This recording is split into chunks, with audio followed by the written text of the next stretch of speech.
It seems some Philadelphia media members are taking a whataboutism view of the vile Eagles fan who called a female Packers supporter an ugly CT on Sunday and subsequently lost his job.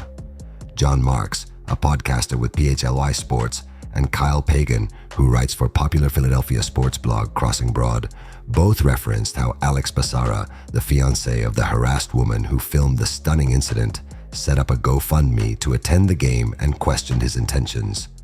The pair did both admonish the Eagles fan, since identified as Ryan Caldwell, amid their questioning. The vulgar Eagles fan is clearly a POS, but the Packers fiancé who filmed the incident has a lot going on.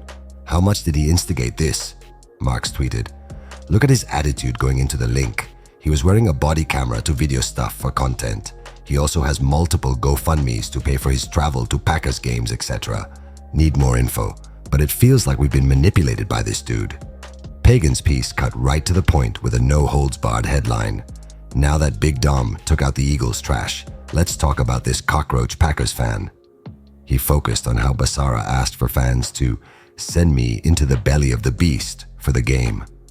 Basara's request noted how he previously had expletives used against him, had stuff thrown at him, and a cheesehead he was wearing tossed into a fire bin while attending an Eagles home game. Does that not feel like a guy who's fishing for content a little bit and got one dumb Eagles fan to eat the trash? He grew up in Pennsylvania. He knows how Eagles fans are. He asked his viewers to send him there so he could go inside the belly of the beast, and he went inside it. It just so happens the belly contains an old guy yelling, "Kate" at his lady the entire game, Pagan said. Now, to me, this is clear as day, the reason why security was never notified what was happening. You do content for a couple years and you know what sells. He knew what he was getting on camera was gold. He's done vlogs for his channel before. I wouldn't be shocked if he was planning on doing one from this game. Again, the Eagles fan, still a piece of ST. There's no denying that. But letting your girl take that much abuse and not doing anything about it, all for views, that doesn't sit right with me either. He added, a classic case of Kevin Kinkead's two things can be true trademark theory. The Eagles fan sucks, and Packers content creator is a WE for views. Now let's get it back to the Eagles. P.S. That line about having his cheesehead thrown into a fire bin? Give me a break. Do people really think Eagles fans tailgate like a bunch of hobos during the Great Depression?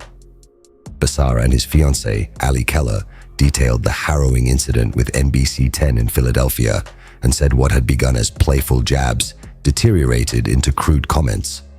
He claimed he took out his phone to record after the harassment began, which helped quell the situation. I was, trying to stay calm, but I was pretty fuming at that point and just hopeful that another fan would tell this guy to stop.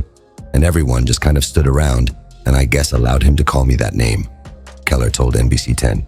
She added, we both paid for tickets. We should both be able to enjoy the game. It was kind of like a pride thing, where it was like, no, I'm going to stand my ground. He could say these words to me and be mean to me, but I'm not going to give him the satisfaction of changing my seat for him. And in hindsight, maybe I should have.